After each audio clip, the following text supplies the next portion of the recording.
নমস্কাৰ দোস্ত। আজি মই আমাৰ নিউ য়াং কোম্পানীৰ যিটো প্ৰডাক্ট, এই প্ৰডাক্টৰ বিষয়ে কেনেকৈ ইয়াক ইউজ কৰিব পৰা যায়, কেনেকৈ ইয়াক ইউজ কৰা হয়, ব্যৱহাৰ কৰা হয়।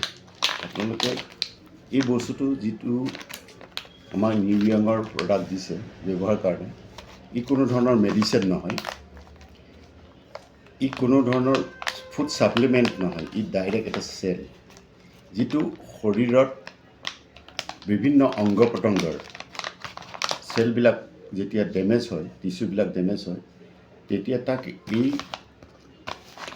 প্ৰডাক্টটোৰ যোগেদি ইয়াক আমাৰ শৰীৰৰ যিবিলাক ডেমেজ চেলক ৰিপেয়াৰ কৰি তাক সুস্থ কৰি তোলাত সহায় কৰে। কিন্তু মই কোৱাৰ আগতে মই কওঁ যে মেডিচিন নহয় যে আমি খালোঁ, খোৱাৰ পিছত ষ্টমাকত গৈ সি প্ৰচেছিং হৈ পেলাই যিবিলাক দৰকাৰী বস্তু তেজত মিহলি হৈ তাৰপাছতহে শৰীৰত কাম কৰে। আৰু আমাৰ ফুড ছাপ্লিমেণ্টটো একেই, কিন্তু এইটো আমাৰ ফুড ছাপ্লিমেণ্ট নহয়, এইটো হৈছে আমাৰ এটা ডাইৰেক্ট চেল।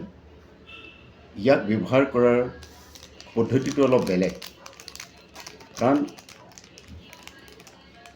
ই শৰীৰত তৎক্ষণাত মানে কুইকলি ইনষ্টেণ্টলি বস্তুটো আমাৰ শৰীৰত তেজত মিহলি হৈ যায়।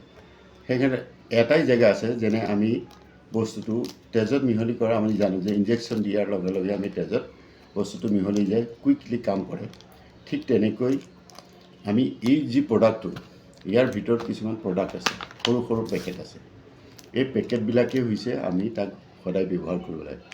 ব্যৱহাৰ কৰাৰ প্ৰথম নিয়মটো হ'ল, ৰাতি আপুনি যিকোনো খাদ্য খোৱাৰ পাছত মুখখন ভালকৈ ব্ৰাছ কৰিব লাগিব, দাঁতবিলাক ভালকৈ ব্ৰাছ কৰিব লাগিব। যিবিলাক মানুহে তামোল পাণ এইবিলাক খায়, সিহঁতৰ জিভাখন সাধাৰণতে ডাঠ, সিহঁতৰ মুখত বেছিকৈ ডাঠ হৈ থাকে। গতিকে এইবিলাক অলপ চফা কৰিব লাগে ভালকৈ, সেইটো গৰম পানী দি পেলাই মুখখন চফা কৰি, জিভাখন যিমানেই পাতল হ'ব, জিভাখনৰ পৰা লালতি ওলাব, সেই সিমানেই ই সোনকালে কাম কৰিব।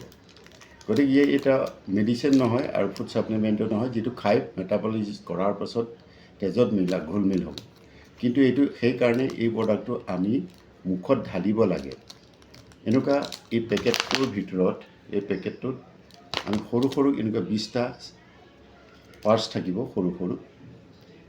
এই সৰু সৰু পাৰ্টছবিলাক আমি কি কৰিব লাগিব, ভালকৈ ৰাতি মুখ ব্ৰাছ চাছ কৰাৰ পিছত শুই থাকিব। তেতিয়া ৰাতিপুৱা শুই উঠিব, শুই উঠাৰ লগে লগে মুখ ধুব নালাগে, মুখ কুলি কৰিব নালাগে, একো কৰিব নালাগে।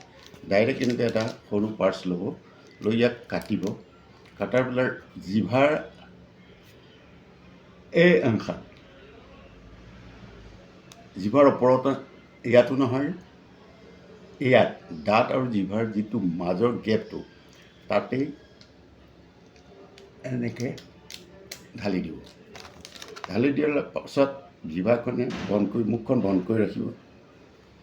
যেতিয়ালৈকে সেই প্ৰডাক্টখিনি আমাৰ জিভাৰ লালটিত লগত মিক্স হৈ এটা ঘোল তৈয়াৰ হ'ব। ঘোলটো যেতিয়া তৈয়াৰ হ'ব, ঘোলটো তৈয়াৰ হোৱাৰ পাছত মুখত ঘোলটো লৈ থাকিব লাগিব। জিভাৰ তলতে 5 মিনিটমান ৰাখিব লাগে, কাৰণ আমাৰ জিভাৰ যিটো লালটি, জিভাৰ পৰা যিটো ছিক্ৰেশ্যন হয়, সেই ছিক্ৰেশ্যনৰ লগত ই ঘোলমিল হৈ ডাইৰেক্ট ষ্ট্ৰীমত যায়, ব্লাডত যাব। কাৰণ ই পেটত গ'লে আকৌ তাক ডাইজেষ্ট কৰিব দৰকাৰ নাই, কি ডাইৰেক্ট মানে কি আমাৰ এই জিভাৰ লালটি ডাইৰেক্ট যাব, ডাইৰেক্ট ব্লাডত গৈ ই কুইকলি কামটো কৰে। গতিকে ঘোলখিনি আপুনি মুখত যেতিয়া ঘোলখিনি হ'ব, খোৱাৰ টেষ্টৰো ভাল। এইটো ফ্ৰুক্টোচ আছে, ফ্ৰুক্টোচৰ নিচিনা, যে মিঠা বস্তুটো খাবলৈও ভাল। মুখত যেতিয়া বস্তুটো লৈ যেতিয়া ঘোল কৰি থাকিব, সম্পূৰ্ণভাৱে ঘোল হ'ব। ঘোল হোৱাৰ পিছত এই ঘোলখিনিও গিলি দিব নালাগে, এই মুখত লৈ থাকিব লাগিব। কমেও 5 মিনিটমান লৈ থকাৰ লগে লগে ইয়াৰ এটা যিটো প্ৰথমে আপুনি মিঠা পাব, লাহে লাহে সেই মিঠাটো ক্ৰমান্বয়ে কমি আহিব। মিঠাটো কমি আহিব, কমি অহাৰ লগে লগে এটা যিটো ঘোল আছে, ঘোলটোত যিটো ঘোল আছে, ঘোলটো লাহে লাহে আপোনাৰ পনীয়া নিচিনা, পানী নিচিনা হৈ যাব। মানে ইয়াৰ যি আচল চেলবোৰ অলৰেডি মানে তেজৰ জিভাৰ লালুটিৰ যোগেদি ই তেজত সোমাই গৈছে। যিমানেই বস্তুটো আপুনি ৰাখিব মুখত সিমানেই ভাল। তাৰপিছত বস্তুখিনি গিলি দিব। যেতিয়া আপোনাৰ ঘোলটো অলপ পনীয়া হ'ব, মানে কি অলপ পানীৰ টাইপৰ সোৱাদ থাকিব, তেতিয়া আপুনি গিলি দিব লাগিব। গিলি দিয়াৰ লগে লগে লগাৰ পাছত 5 মিনিট বা 2-3 মিনিটৰ ভিতৰত আপুনি এগিলাচ বা 2 গিলাচ পানী খাব। খোৱাৰ পিছত আপুনি তৎক্ষণতেই চাহ, কফি বা এনেকুৱা হাৰ্ড ড্ৰিংকছবিলাক নল'ব। অলপ সময় ৰ'ব বা 10 বা 15 মিনিটমান ৰ'ব বা আধা ঘণ্টা ৰ'ব। যিমানেই ৰ'ব সিমানেই ভাল। এই কমপ্লিট প্ৰচেছটো মানে আধা ঘণ্টামান যদি আপুনি ব্যৱহাৰ কৰিব পাৰে, ৰ'ব পাৰে, ই সম্পূৰ্ণভাৱে কুইকলি বস্তুটো কাম কৰিব। গতিকে এই বস্তুটো আপুনি যিমানেই মুখত ৰাখিব, যিমানে সময় ৰাখে, সিমানে কাম সোনকালে কৰিব, সোনকালে আমাৰ কাম হ'ব। তাৰপিছত আপুনি ধুনীয়াকৈ আধা ঘণ্টাৰ পিছত চাহ, ভাত, আপোনাৰ যি খাদ্য থাকে আপুনি খাব পাৰিব, কোনো প্ৰব্লেম নাই। আৰু দিনভৰ ইয়াত আপুনি যথেষ্ট পৰিমাণৰ পানী খাব লাগিব।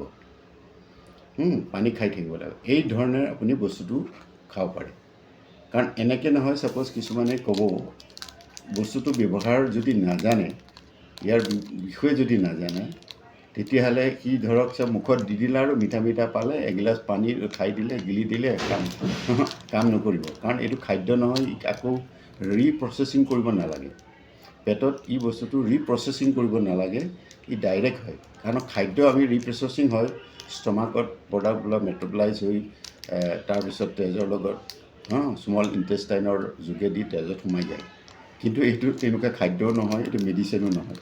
গতিকে ডাইৰেক্ট চেল, এই চেলটো আমি ডাইৰেক্ট যেনেকৈ মুখৰ দাঁত আৰু জিভাৰ যিটো অংশ তাত ঢালি থ'ব লাগিব। আৰু ঢালি থৈ ৰৈ যিমানেই আপুনি ৰ'ব পাৰিব, সিমানেই আপোনাৰ এইটো কুইকলি কাম কৰিব। যদি আপুনি খাই আৰু মুখত ঢালি দিলে বা পানীগিলাচ খাই দিলে, গুচি গ'ল পেটত, কাম নহয়।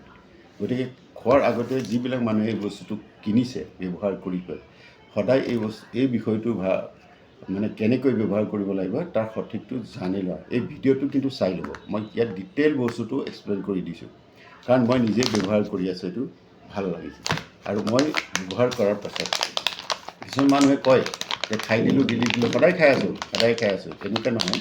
এই খোৱাৰ যদি নিয়মটো নাজানে, তেতিয়াহ'লে অলপ আপুনি ইয়াৰ ফলাফলটো নাপাব পাৰে। কাৰণ ইয়াৰ গুণগতটো হৈছে not medicine, is not a food supplement which will be digest in our stomach and it will give you result. So it is a completely cell. So you can use it with the help of this tongue only, mix with the saliva, and then you will get good result. Keep it more time and drink lot of waters. I request you. Thank you. Share this video to everybody especially who are using this product. Okay.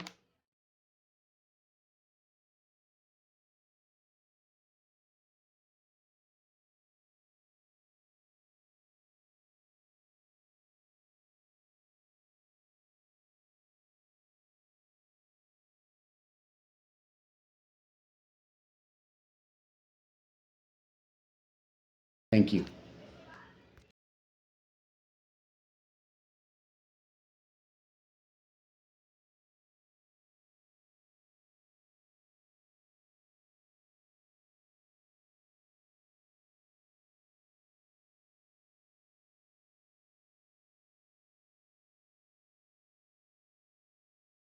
Thank you.